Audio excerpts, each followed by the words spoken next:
Hello, you are listening to an episode of Trade Talks, a podcast about the economics of trade policy. I am Samaya Keynes, economics and trade correspondent for The Economist in London. And I'm Chad Bown, a senior fellow at the Peterson Institute for International Economics in Washington. This episode is about trade facilitation. We're going to tell you all about the paperwork involved in trade. In particular with China, we're going to be doing a Section 301 trade action. It could be about $60 billion, but that's really just a fraction of what we're talking about. So we've spoken to China, and we're in the midst of a very large negotiation. We'll see where it takes us. But in the meantime, we're sending a Section 301 action. I'll be signing it right here, right now. Yeah, we had a fun holiday. So in this episode, we're going to try and explain really clearly just what is going on with this whole US-China trade war thing. There is quite a lot of spin, and there is a lot to keep track of. You know, the first thing to realize is that though it may sound like it, we're not in a trade war quite yet. Not yet. So we're going to talk through two of the major trade disputes going on between China and the United States right now. And we're recording this on Friday, April 6th at 8:30 a.m. Washington time. That's 8:30 p.m. Beijing time. And that is 1:30 UK time. Are we fighting you? Are we having a trade war with you too? No, but I'm here. I'm involved. So it's fun. Okay. So some of these actions are coming really close to each other timing-wise. There's a lot of stuff all going on at the same time. And that's confused some people as it can seem like some tariffs are related to other tariffs when really they're not. And crucially, there's a lot of tariffs being discussed right now, but at this stage, only a fraction of them have actually been applied. And some of them may never be applied. Fingers crossed. Okay, so trade dispute number 1. Steel and aluminium, or in trade geek speak, the Section 232. So this is the one where the Trump administration says that imports are threatening America's national security, and so they need to impose tariffs. Here's President Trump on March 8th. Today, I'm defending America's national security by placing tariffs on foreign imports of steel and aluminum. We will have a 25% tariff on foreign steel and a 10% tariff on foreign aluminum when the product comes across our borders. That sounds scary, but he didn't announce tariffs on everyone's steel and aluminum. So right from when the president signed the proclamation on March 8th, Canada and Mexico seemed to already be exempt. But also, that signing ceremony started a 2-week countdown for other countries to negotiate exemptions too. This is a long way from what we thought might happen, which is steel and aluminium tariffs on everyone. Right. So foreign governments started lobbying like crazy to try to become exempt. And on March 22nd, the day before the deadline that the tariffs were going to be imposed, Trump quietly signed a proclamation that 7 trading partners were actually going to be spared. That list included not only Canada and Mexico, but the European Union, South Korea, Australia, but it didn't include countries like Japan. And it definitely didn't include China. And the really important thing to remember in all of this is that under this law, President Trump can really do whatever he wants. He can change his mind at any point in time. He can put new tariffs on. He can take them off. He can switch it to a quantitative limit like a quota. He can add or subtract countries and products. So Canada and Mexico, while they're currently exempt, they could find that their exemptions are gone. They still have to negotiate the NAFTA, and they have to deal with him in that. So who knows how this will play out. So meanwhile, as these country-level negotiations are going on, steel and aluminium importers are busy working their way through the bureaucracy to apply for product-level exclusions. So there's a whole load of bureaucrats who are working overtime right now trying to process all of those. So we'll see what products could get carved out. So tariffs on steel and aluminum have been in effect since the middle of the night on March 23rd. And what happened next confused a lot of people. So essentially, China responded to the steel and aluminum tariffs with retaliatory tariffs of their own. So China is saying that America's tariffs on steel and aluminium are not really anything to do with America's national security. They're saying that, look, these are a safeguard, which is this broad protection against surging imports. And China says, this is what you're doing, but hey, our exports of metal to you haven't been surging. And so the Chinese think that they're within their rights under the World Trade Organization to hit back. And we talked about the legal logic behind this in one of our earlier episodes with Jennifer Hillman. So this is one of the things that the European Union said it was going to do if it wasn't ultimately exempted from Trump's steel and aluminum tariffs. So China's retaliation is what the world woke up to on Monday, April 2nd. So Beijing retaliated. They did their version of rebalancing, and they chose 128 products to impose tariffs on. Overall, those products added up to around $3 billion of imports. And that matched the roughly $3 billion of China's exports to the US hit by Trump's steel and aluminium tariffs. Right. So that's $3 billion of Chinese tariffs on imports coming in from the United States in response to $3 billion of U.S. tariffs on steel and aluminum on imports coming in from China. Now, the Chinese retaliation, the biggest chunk of that was on aluminum waste. About $1.2 billion of their $3 billion of retaliation was just that product alone.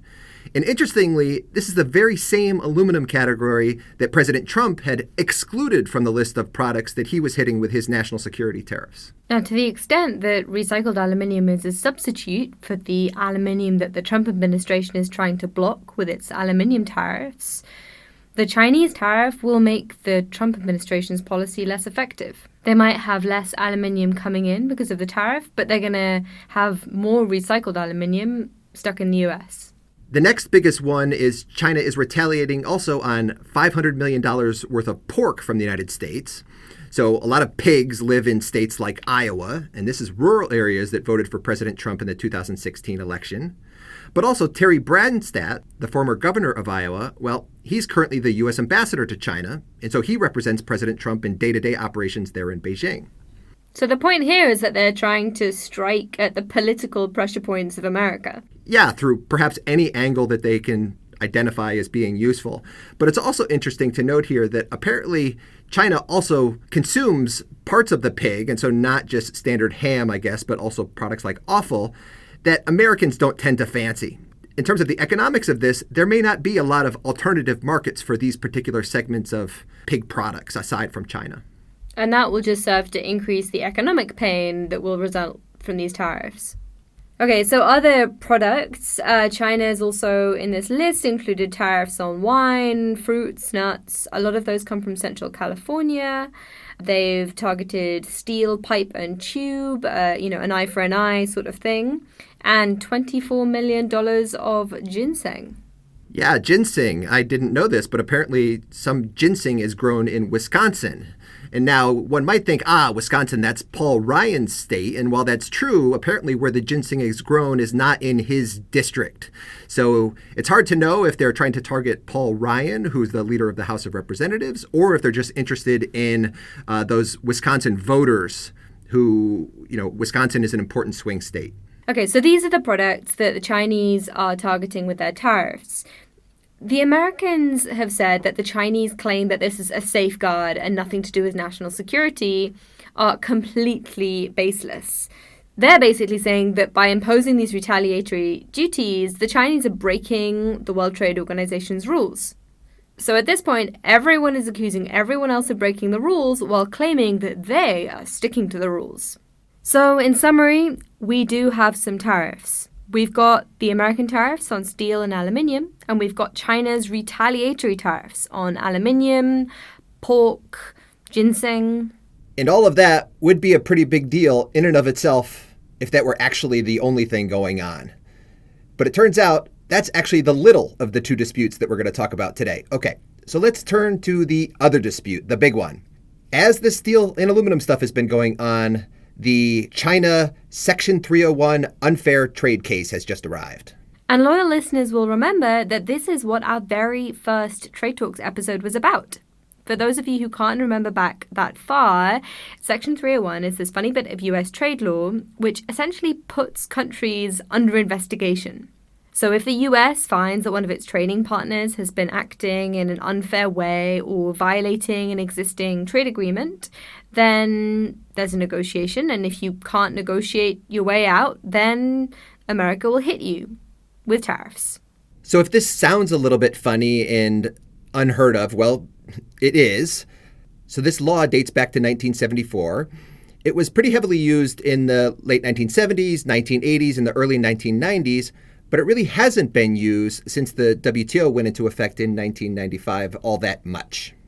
So in this particular case, in August of 2017, the Trump administration began a new investigation alleging that China had been behaving badly.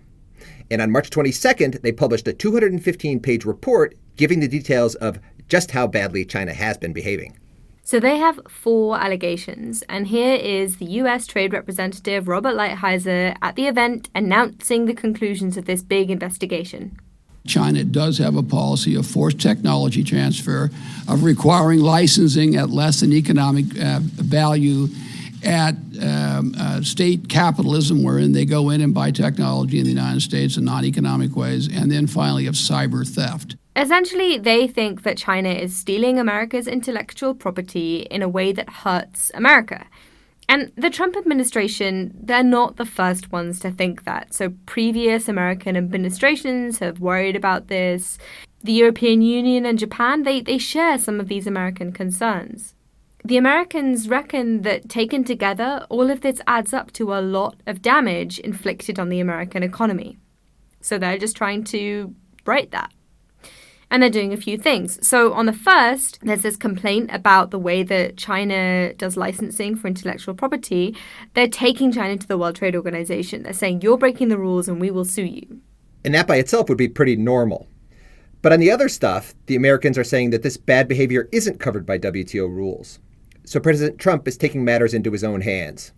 And unless China can negotiate some kind of deal, they're going to be hit with investment restrictions and tariffs. So the alarming thing about all of this is that we just don't know very much about what is going on with these negotiations, which are supposedly meant to be averting this big trade war.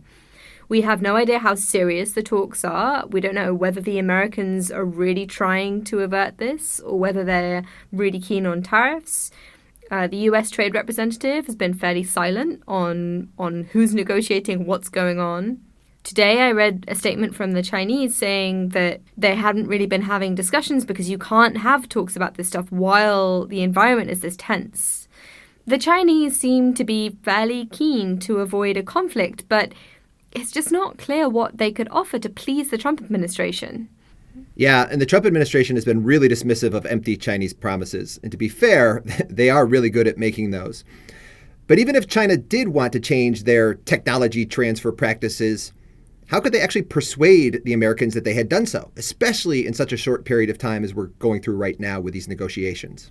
And alongside all of this intellectual property chat, Donald Trump has been fairly clear that he's really upset by the bilateral trade deficit that America has with China.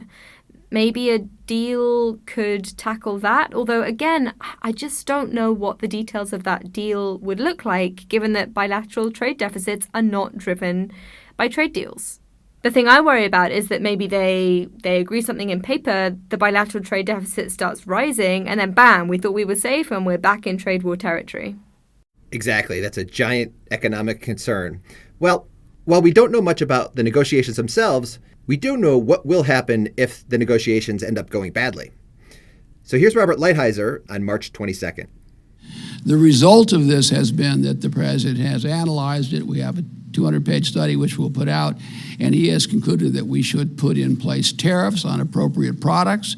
We can explain later how we concluded what products they are, that we would put investment restrictions on China with respect to high technology. And so that's investment restrictions, and we don't have the details on those yet, and the tariffs.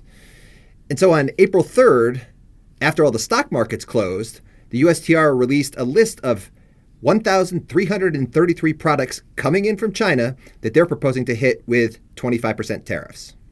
So the confusing thing was that announcement came straight after China announced its retaliation against the steel and aluminium tariffs. But it was a separate thing. That's right. This one is completely separate. At least for the purposes of trade talks. I suspect they're probably being discussed in the similar meetings. Okay, but the smaller case where tariffs have been implemented relate to steel and aluminium. The bigger case, this 50 billion, 60 billion that you keep on hearing about, that's to do with China's intellectual property violations. That's the important one. That's the one they've been working on for months. So this first list ended up covering about $46 billion of U.S. imports from China in 2017. Now, that's more than 10 times as much trade from China as was directly affected by President Trump's steel and aluminum tariffs. So this list of tariffs was like a gift for us trade geeks. I was up until midnight with my spreadsheet, having a great time. It was supposedly inspired by the products affected by the Made in China 2025 strategy, which is this industrial policy that the Trump administration really hates. So it included a lot of industrial goods, machines, electronic equipment. There were some big ones, including televisions, cars, printing machine parts. Now, interestingly, of the 1,333 products, I found that more than 250 of them actually included the word parts. So there's also a lot of intermediate inputs in there that obviously could impact supply chains. But it also includes about $2 billion of metal imports from China, including a lot of those same steel and aluminum products that President Trump had just hit with new tariffs on March 23rd. And so hitting the same products again, how many times can you stop those steel and aluminum imports from coming into the United States? Or maybe they're just trying to pad the numbers to get as close to the $50 or $60 billion of imports that President Trump wanted to hit with tariffs. The list is really fun. Everyone should take a look. It includes golf carts, snowblowers, dental fittings. It also included a few products that China just didn't export to America in 2017, which is a bit confusing, but it could be a kind of, oh no you don't thing, where they're sort of trying to preemptively stop China from exporting some products. Or maybe they wanted to go for 1,333. Maybe that number had a nice ring to it. That is a nice round number. Okay, so that's one list, but we have another list. So on April 4th, less than 11 hours after President Trump's Section 301 product list went public, China came up with their own list. This one is in retaliation to the American list. Now, 11 hours isn't a long period of time to come up with such a list, so clearly they've been thinking about this for a while. And remember, these are only lists. No tariffs have been imposed. These are just list of threats. In total, China's retaliation list covers about $50 billion of U.S. exports to China in 2017. There were 106 products on the list. Now, the big hitters on there were soybeans, and that was about $12 billion. Again, soybeans are largely coming out of Iowa, the Midwest, Terry Branstad, these rural communities. Automobiles on the list, about $10 billion worth of trade there. And the other really big one is aircraft. That was about $16 billion. And so we should say that there is some uncertainty about what exactly, in terms of aircraft, is going to be hit. First of all, there's some confusion about which exact tariff codes are being used. And then there's a question of which kinds of aircraft will be captured by the deal. Do the newer models get included? But what we do know is if aircraft are on the list, you get to $50 billion. If you take aircraft off the list, you're only at about $33 billion. So for now, we're going to go with the aircraft on the list. So that's China's list. And we don't have it yet, but it looks like there's going to be another list. So on April 5th, Donald Trump asked the USTR to draw up a list of more tariffs covering $100 billion of goods. So he was clearly upset by the Chinese list and thought, no, we're going to go bigger. The Chinese responded with a statement saying, we're not afraid of a trade war and we will fight until the end. Scary stuff. So China could respond with another $100 billion, but China doesn't actually have $150 billion of total imports from the United States that it could target. It only imported about $135 billion from the United States in 2017. But they could try to do other things. They could try to make life really difficult for American companies that are operating in China. And remember, there is a lot of that activity going on. A big part of this Section 301 case involves the way that American companies are already being mistreated in China, according to the Trump administration. But one could imagine China making it even worse for them. So we've got these lists. It's all getting very tense. And also, China has filed an official dispute at the World Trade Organization. But, to be honest, if they start imposing these tariffs, I'm not sure how relevant the World Trade Organization is going to look. Basically, what's happening here is a game of chicken. Each side is saying, if you don't play nice, I'm going to do this nasty thing. Even though this nasty thing, tariffs, would hurt me too. And the big question is whether one side will blink, whether they'll get some kind of deal, or whether we're going to see tariffs. And so in this big case, the next dates to look out for are May 15th. So that's when there's going to be a public hearing for people to come tell the U.S. trade representative what they think about this proposed American tariff list. And then whatever happens after that, you can expect more Trade Talks episodes about it. And that is all for Trade Talks. Do read my pieces in The Economist from this week and last, where I tried to explain in written words what's going on. And do look at my charts. And I've made available all the trade data on the products in the Section 301 and China retaliation lists, at least the first round of those lists. You can use those data to make charts of your own. And along those lines, I'd also like to thank Lucy Liu and Eugene Young here at Peterson for helping me put together all of the data for this week's charts. As usual, tell your friends, colleagues, any trade negotiators you happen to come across all about the podcast. You can follow me on Twitter. I am at Samaya Keynes. And I'm at Chad Bown. And we're on at trade__talks. That's not one, but two underscores, at trade__talks.